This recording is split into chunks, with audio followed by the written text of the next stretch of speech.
The first thing that comes to my mind is a group of people, whether it be a neighborhood or an organization or a club, having something in common, either working toward it or working together, not even considering the diversity within a group as such, but they're working together toward some cause, some common cause. A fraternity, an organization, a trade organization, a neighborhood, a class. Brotherhood is really tied to community, right? And then it's a subset of community. And so we're social creatures. We have individual identities, but those individual identities are based in our families, communities, and then gender is a big part of that. To me, it means a bond, it means a friendship, and just being there for each other, just emotionally, just socially, just, academically. You just need that extra support. If you're missing either that father figure in your life or that male figure, or you have some adversity outside your home, then brotherhood's a safe place for you to just operate and just kind of share your issues and kind of be open. A strong brotherhood, I believe, and again, I go back to just thinking of my own brothers themselves and my cousins. There's moments where you're allowed to be vulnerable. You're allowed to show signs of weakness. You're allowed to talk about mistakes. You're allowed to show, fits of anger or rage or whatever. It was pretty tough growing up, you know what I mean? Being surrounded around violence and stuff like that. So, having a good support group was always vital. I lost my mom in 2011. That was the reason why I didn't go to college straight after high school. So after I lost my mom, I was just lost. I wanted questions. It was just a lot of questions out there that wasn't answered. I was just wondering why, you know what I mean? Why did it have to happen like that so sudden? You know what I mean? That was definitely a time where I needed people by my side. I needed some advice. I needed just people to keep me on a narrow path. My freshman year, midway through, I lost my father, to health issues. He had pneumonia. And me and my father had a really close relationship. So yeah, it just kind of broke me, that situation. So my grades started dropping. I started getting D's, F's freshman year. So then I had to recover and then take on additional classes sophomore year just to graduate on time. So I really didn't see college as an option. And so I think that's really what planted the seed for me to have a spirit of justice, because I had survived 2 years of abuse back home.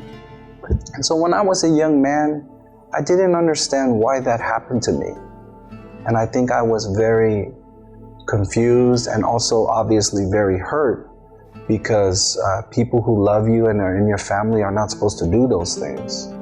I graduated from high school in June. My mother died 1 month after I graduated from high school, and the next day my father died. So my mother and father died a day apart, 1 month after I graduated from high school. You would think I would be reaching out for help, but I didn't. And at that time there wasn't the services available that are available now. And I think that if there's any time I was looking for help, it would have been then. The idea, the concept of a brotherhood, it's like community, but it's a little bit more intense than a community itself. Oftentimes, if you're a part of a community, particularly outside of the dominant culture, you are constantly explaining things about your community. You're telling other people why you do these things, or why you eat these foods, or why you celebrate that, or why you look like this, or why you dress that way, or why you do this or you don't do this. And so you're constantly in this state of explaining. So when you're actually with your community, you don't have to say these things. You don't have to explain things. You know these things already. You see it in the elders, you see it in those who are younger as well, and so there's an unspoken language that goes around. My dad was in the military, so I moved around a bit. So there's also the military aspect of it. Some people coming from that, not just students of color, but just different sort of backgrounds and things. So you always move from one place to the next, and the people that you show up and sort of start interacting with have no idea who you are. And there's a little bit of connectivity in that your transcripts will move a little bit, but there's always some uncertainty about what you know and who you are, and you're not part of that sort of local area. So all those little nuanced details don't just automatically sort of fall in place. Like around here, someone would say, oh, you're from Kent Meridian. I know teachers who teach at Kent Meridian, you know, so it's a little more obvious. And from my country, I'm from Iraq. Iraq is the oldest civilization in the world. That's the meaning of the word of Iraq. And I came here to the newest civilization with the new values. I didn't know that how much those values are important until I reached the United States, actually. And saying your opinion in democracy and immersing yourself in this society and to serve people in this great nation. However, when I came to Washington in 1986, and I was very young, some of the first challenges I faced was like the challenge of having an accent. So really, man, the way I really talk is really like this. Like if I'm with family or if I'm in my community, because English is our second language, Chamorro is our first language. So one of the first challenges that I had was the challenge of facing, mistreatment, because people think that you talk funny if you have a Chamorro accent. And it's not funny, it's just different. My experience growing up through school, until maybe college, and I'll talk about that a little bit, was really one of being quite alone, isolation. There was some bullying. There was, and that was based on different things. Certainly, cultural difference, race, being racially marked as other. I didn't really have a sense of community. Certainly, within my own close-knit family, there was love, but I only had one sister, no brothers. And we also didn't have extended family in the U.S. And the program that I was in at this college was like a classics program. The way they set it up, halfway through the year, all of your professors from that program, they meet, and you meet with them. And the chair of that program is there at the same time. So there are 5 of them in the room, and you're sitting there. All of them, each one talks about you in his or her class, and your performance, your personality, all of these things. And it's really unbelievable. It's very unsettling. All you can do is sit there and listen to what they say about you, to each other. And then at the end of all of it, you get to respond. And so that one particular professor who was a part of that just went after me. And even during the time where I had a chance to respond and defend myself, here I'm 18, and these are all people with PhDs and whatnot. He basically told me, he said, I don't know why you're here. I don't know, you should just consider dropping out. And I was thinking, well, maybe dropping out of this particular program at the college. He's like, no, dropping out of college. Because you'll never be a part of, the intellectual or academic community or whatever. And I was just like, what it means to me is it means that you have people you can turn to in the toughest times that you may face as a student or as an employee. It means that you have a small community you can turn to and be honest with about the real world challenges that you have to face, and then I think it also means a place to go to find people who are trying to be good men and be better men, and to really also break a lot of the stereotypes that people have, specifically about men of color, specifically about Black and brown men, the fear and the misperception about, some of the aspects of the challenges that we face. So it's a place that I find inspiration. Back in November and December, back home, I lost about 4 of my friends and my aunt. So it was just like I was just stuck. I was frozen. You know what I mean? It happened so sudden. Like I lost about 4 of my friends to gun violence within 2 months. You know what I mean? So it's just like I was torn, and I was talking to Michael about it, and I was talking to a few people around, the people that I live with and my coach and stuff like that, and they really helped me get back on track. You know what I mean? Because I wanted to go back home and just give it all up because I was just lost. You know what I mean? But it was just like they kept me on track. And, you know, guys on my basketball team, guys that work for ODEI, and guys that are a part of it, they really helped me get through it. I had some challenges, you know, going through high school, going to the community college system and also to the university system as well. I didn't have anyone to connect with, to be honest with you, and that's one thing that kind of drew me to becoming a counselor. So that way I connect with someone who knows my situation, that knows my upbringings, and knows some of the challenges that I face. As a student, sometimes, you know, you're gonna have a sickness, and so being able to reach out and rely on other students to get the notes and not being so closed off and approaching it as, you know, it's me, I have to do all the work. But there are going to be times where I'm going to have to reach out and I'm going to have to look for assistance. All the people actually and keep on advising me in all stages of my study here, what to do, what kind of scholarship are provided, how to apply, what are the rules here, because I don't know the rules actually. They came before me, and and like a real brotherhood, they give me a lot of advices and what to do the right thing at the right time. Mr. Michael Tunkar especially, and Mr. Ben, because they are always guiding us and give us and teach us actually, and those values, and in each step, each day, he remind us how to make that and a new idea, how to make this brotherhood more powerful and more. Everybody must get the spirit of brotherhood. Like, their names are Nicholas Jeffries, and I think it's Nate Bison. Like, these are two brothers that participated in the CAP graduation last year and were in Brotherhood and did the Black Lives Matter video at the end of the year with me and the Brotherhood Cypher. So these brothers really just, like, I always had like philosophical conversations with them. I always had lunch with them. I always just discussed future plans with them.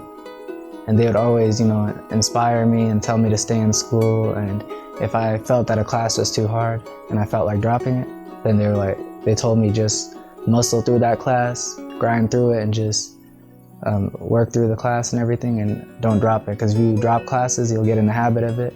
I mean, I grew up, one of my best friends, his name was Jeremy. His family was Italian American. My other best friend, his name was Terrence. His family was African American from the South. My other best friend, his name was Carlos. His family was Puerto Rican, from Puerto Rico.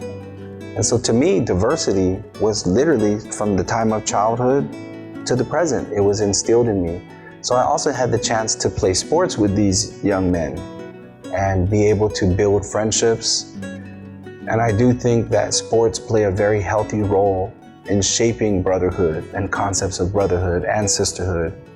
It's a beautiful thing, you know, it's a beautiful thing to have relationships of trust, relationships of shared experience, shared joy, shared pleasure, shared, of course, also shared sorrows when necessary, mutual support, but more than that, just that, you know, you don't walk in the world alone. I've always been interested in biology, and when I got to the University of Kansas, one of the things that really stuck out to me, I had a great mentor. He ended up being my PhD mentor from Germany, and he was sort of this non-standard white American citizen. He wasn't an American. He was of a different background. And so that was important for me to see, you know, a different instructor of that sort of nationality difference. And there's a stereotype with the Germans in science, and they're very rigorous and very sort of, you know, on point, and they do a lot of great work. And so that for me was really important. And I took a couple of his classes and seeing that there were so many other levels of intellectual thought, of quantitative analysis, and how to sort of bridge that gap between your day-to-day activities, your day-to-day language, and this more rigorous sort of scientific activity. That was really important, and that once I started seeing that side of things, it was really clear, like this is a moment. Last year, like June of 2015, when CAP had their first annual graduation, like I showed up to that place, and then I realized I saw the number of CAP students who were graduating and moving on to whether it's university, just their AA and working. And I was just like, these are the very students that Michael took under his wing, hired, and then they had life-changing experiences, and some of them even had worse experiences than me prior to joining CAP, and they were still able to overcome those barriers. So I ended up like being inspired by that, and I was like, I need to get on my studies. I need to like see if they're hiring for next year at ODE. 2 weeks later, I had finals. I ended up getting A's in all my finals and then 4.0s in all my classes. That never went down. So I was really inspired by that. And one of the things I think that the Brotherhood represents is also the ability to hold each other accountable. And that's not just from the faculty member or the staff or the administrator to the student, but within the group as well. So making sure we've got that accountability and we call each other out, and when we're doing great things, when we're doing, we could do better in certain things. So our office is highly Brotherhood because we are different language, different ethnics. So whenever someone comes, we have someone to speak to him in his language. So he will feel like it's at home, the origin home, just like his country. And he will get all the help that he needs, even whatever kind of help he needs. That is a new spirit. This is the new spirit. It's not official work. It's feeling the others and what they need. This is very important to make a successful study and a successful student. So we help him until he get whatever he needs in the right way, and just like they did with me the first time, they did that with me. Doing the work, doing the spiritual work, the emotional work, to be able to both respond to the invitations of love and fellowship that are around us, and also extend those from my own strength, from my own experience or wisdom, to be able to extend those spiritual invitations to others as well. I really enjoy working with students who are first generation, first in their family, don't know what they're doing, don't know what pathway to go to. The people that I see in my office when I advise students, those who are in that situation, those type of environment I really enjoy, because the ability to help them understand, what their true worth is, and let them know like you can make it. That's rewarding to me, and hearing that success and saying, hey, wow, I just want to thank you for helping me. I'm able to complete my associate degree, or I got into a particular university. That's rewarding. is I'll bring in my doctorate degree, and somewhere on there it says, you have been conferred upon, this degree by this board of whatever, and it says with all the rights, privileges, and responsibilities, and I just outline the responsibilities portion of it. We're here to be the educated members of society, to pull forward the community, to demonstrate the efficiency, to make sure that we're giving other people the same kinds of chances. I make the habit at the end of the quarter, the last day of class, of saying, even though the class is over, my office door is always open to you. If you need someone to look over a paper, to be advised on a class, or if you need a shoulder to cry on, I don't say that too much anymore, or an ear to bend, I'll listen to them because they've got a lot of issues, and sometimes they don't want to share with anybody at home, or there is no one at home, but maybe the way we come across in the classroom, they may feel, this is someone I can trust, maybe they can help. So I think that's the least I can do. It's not in my contract, but if they've come, the least I can do is listen and try to get them to get help where they need it, yeah. I would say around the time of high school is when the light bulb went out. My brother was actually a Running Start student at Pierce. And because he was a Running Start student, my mom supported him in doing that because she knew education was the key. My mom decided both of her sons are gonna go to college. And because of the dream of one mama, she changed the whole course of our future history. And that's why I chose to come and work at Green River Community College at the time, because I knew that, man, if one mom can plant a seed like that, imagine all the possibilities of the students that we have here who have similar big dreams for their families and for their community.